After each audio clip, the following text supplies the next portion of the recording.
আমি একটা last short ভিডিওতে আপনাদের সাথে শেয়ার করেছিলাম যে আমার বাড়ির পরিস্থিতি এখন একদমই ভালো না। তো আমার কাকু তো মারা গেছে, কাকুর কাজ সামনে, মানে পরশু দিনকে কাজ, কালকে ঘাট। তো এর মধ্যেই আমার মায়ের শরীরটা মারাত্মক পরিমাণে খারাপ করে। তো আমি ডাক্তার দেখাতে গেছিলাম পরশু দিনকে, ডাক্তার দেখিয়ে ফিরেছি, এসে দেখছি মা রীতিমতো কাঁপছে। তো সেই মাকে নিয়ে আবার ডাক্তারের কাছে গেলাম, গিয়ে মানে নার্সিংহোমে নিয়ে গিয়েছিলাম। তো ওখানে গিয়ে দেখতে পাচ্ছি যে মার প্রেশার অনেক বেড়ে গেছে, বাড়িতেই বাড়া ছিল, তারপর ওখানে গিয়ে দেখছি অনেক বেড়ে গেছে। তো ওখানে ওষুধ ইঞ্জেকশান দিয়ে ওনারা ভর্তি নিয়ে নিচ্ছিল, তারপরে একটু প্রেশার কমতে আমরা বাড়িতে নিয়ে আসি। তো আজকে যাচ্ছি আবারও মাকে ডাক্তার দেখাতে। এত বাজে পরিস্থিতির মধ্যে দিয়ে যাচ্ছি বলার মতো না। তার মধ্যে তো আমার শরীর খারাপ, ডাক্তার আমাকে এন্ডোস্কপি আরও নানা রকম টেস্ট করতে দিয়েছে, সেগুলো আমাকে করতে হবে। মানে খুব খারাপ অবস্থার মধ্যে দিয়ে যাওয়া আসা হচ্ছে আর কি। দেখা যাক কী হয়।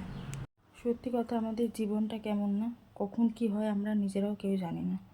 এই মানুষ আছে, হাঁটছে, চলছে, ঘুরছে, বাড়িতে আছে। এই মানুষ অসুস্থ হয়ে যাচ্ছে, মানুষ মারা যাচ্ছে। এই কাকুর কথাটাই বলুন না। তারপর আমার মা হঠাৎ করে অসুস্থ হয়ে গেল এইভাবে। আজকে মাকে নিয়ে যাচ্ছি রিপোর্টগুলো দেখাতে, দেখি ডাক্তার কি বলে। তারপর তো আমার তো নানা রকমের টেস্ট বাকি আছে, সেগুলো সমস্ত করতে হবে। তো অবস্থা খুবই খারাপ। এবার এখন 12:30 বাজে, এখন বেরোচ্ছি। একটার সময় ডাক্তার আসবে, তারপরে খাওয়া দাওয়া, কখন কী করবো কিছুই জানি না। বেরোই এবার। ডাক্তার একটার সময় আসবে বলেছে। এবার ডাক্তার তো একটু লেট করবেই, আর আমাদের 10 জনের পরে না। খুব টেনশন হচ্ছে যে কি বলবে না বলবে। এদিকে আমার নানা রকমের রোগ, এদিকে মাকে নিয়েও যেতে হচ্ছে। তো ভালো লাগছে না, সত্যি কিছু ভালো লাগছে না। সব কিছু ঠিক আছে, কাকুর জন্য শোক পালন করব কি না করব তার মধ্যেই, হ্যাঁ, মার এই অবস্থা হলো। মানে বাড়ির অবস্থা এত খারাপ বলার মতন না। তো যাই, আর টুকটাক কেনাকাটাও আছে দাদাদের জন্য, ওগুলো করতে হবে। আমাদের বারুইপুরেতে নতুন সায়েন্সের দুটো আউটলেট খুলেছে।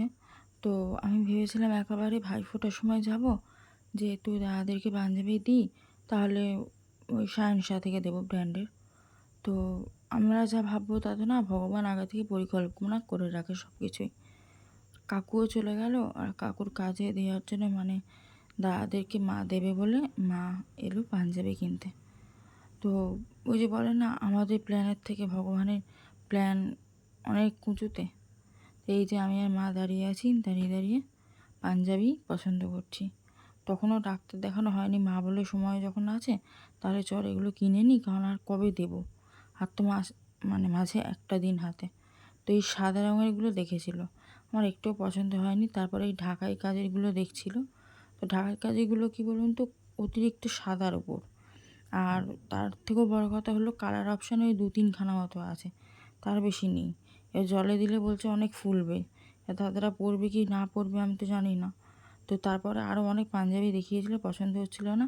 তারপরে এই যে এটা, এটা হলো ফেব্রিক কাজের।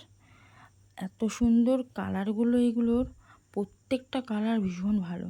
এই যেটা খুলছে দেখুন, এটা আহা, অপূর্ব অপূর্ব, ভীষণ সুন্দর কালারগুলো। তারপরে এই তুতে কালারটাকে খুলতে বলেছিলাম। তো এই বেগুনি, তুতে আর সবুজ, এই 3খানা নেওয়া হয়েছে।